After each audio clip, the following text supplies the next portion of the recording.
Upon Biden winning for president, there has been a lot more people coming to the southern border. I think they had a record-breaking day a couple of years ago. Yeah. It was like 12,000 people showed up in one day. I forget which side of the southern border that was.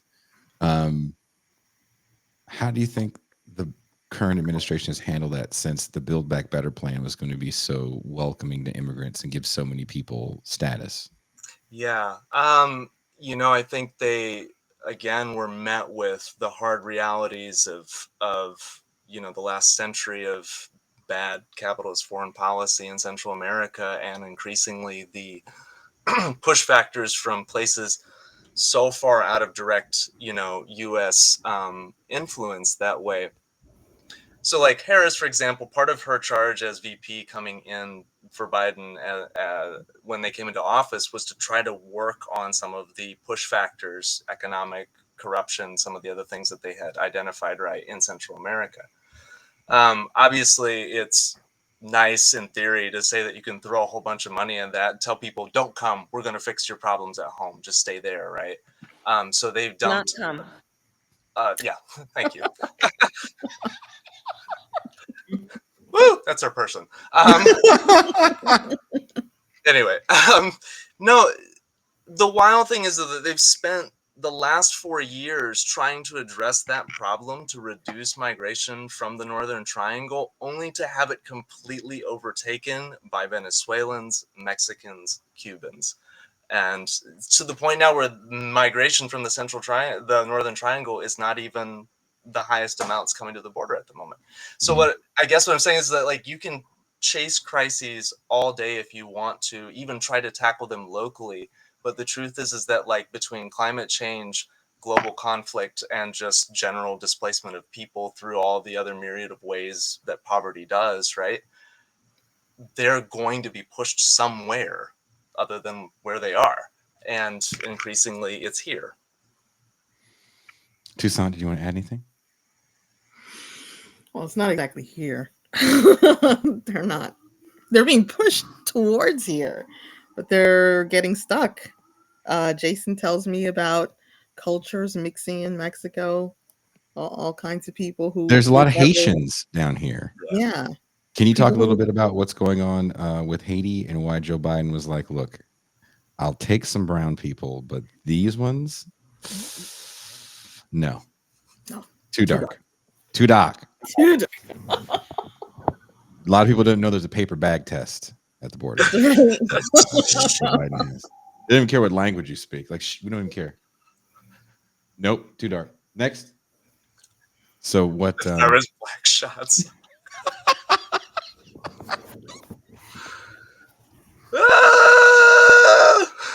Do not come. Oh. Do not come. I'm gonna come. Oh, Lord, don't get me fired. Okay.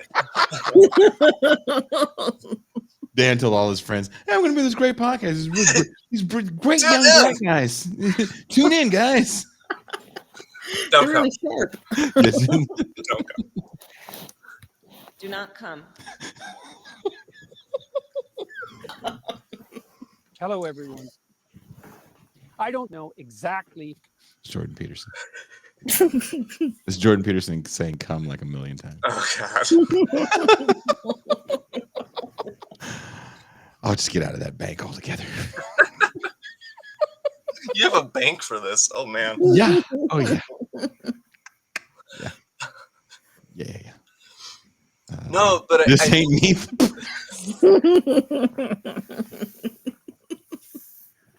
It sure isn't. No, but all jokes aside, the Haitian problem was something, again, that I think people cared about. The border for me is one of those things. Maybe it's because I live here now. It really resonates with me because we have these ebbs and flows of giving a damn. And when the kids were in cages, we gave a damn. When the dudes were on horseback with the whips, whipping the Haitians, it was like, can you get worse optics? Who said, hey, don't get the motorcycles, just get the horses. Don't even get a taser, just use the whips like we do when no one's looking.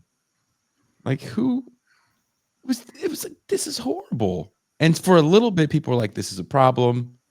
Mhm. And it was like a little bit, and then no one gave a shit. So what is going on with the Haitians, Dan? Yeah, I mean, again, as the, miscellaneous, again, decades or now close to a century of U.S. involvement in the Caribbean and Haiti and the Dominican Republic, like as stuff is destabilized there, yeah, folks have been fleeing and increasingly showing up at the border.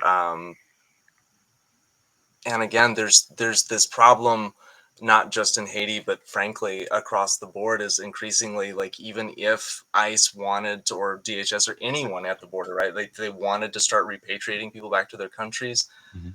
they're not able to because these countries are a mess and they're not able to like deal diplomatically with it, or like, fuck no, you're not going to start just like randomly dumping folks back at the airport here.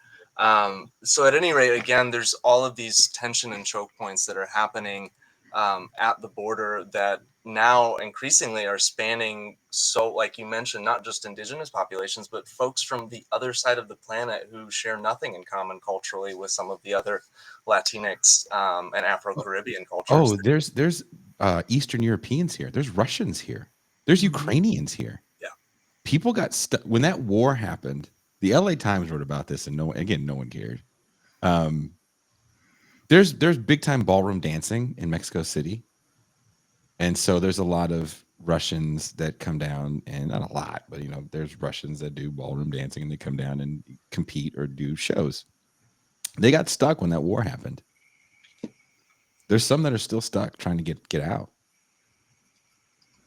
Like no one is talking about this border crisis.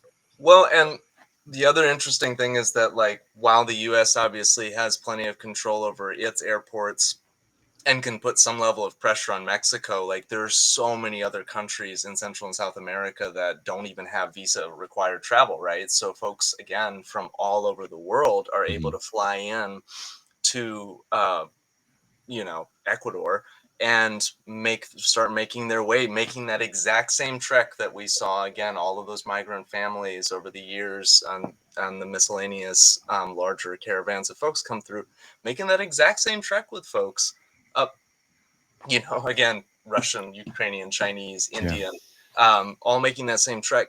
And all that to say, right, is that like what I find, I guess, really compelling in this moment, like as a solidarity point, is really interesting that it's like, and sad in a way, that it's like there is a united suffering there, both at the border and if we turn to like what's happening even in the interior, right, with the migrant busing situation, pushing folks, like just shoving folks into different spots, is bringing those realities to bear of like, what do you do with literally tens of thousands of people who have very little resources, that are not allowed to work legally here, have no access to public assistance through the federal government, and basically are dependent either on family or, again, under the table kind of work, right? And so again, what do you start doing basically when refugee camps, for the first time, I think in our at least recent history, like are developing along our southern border,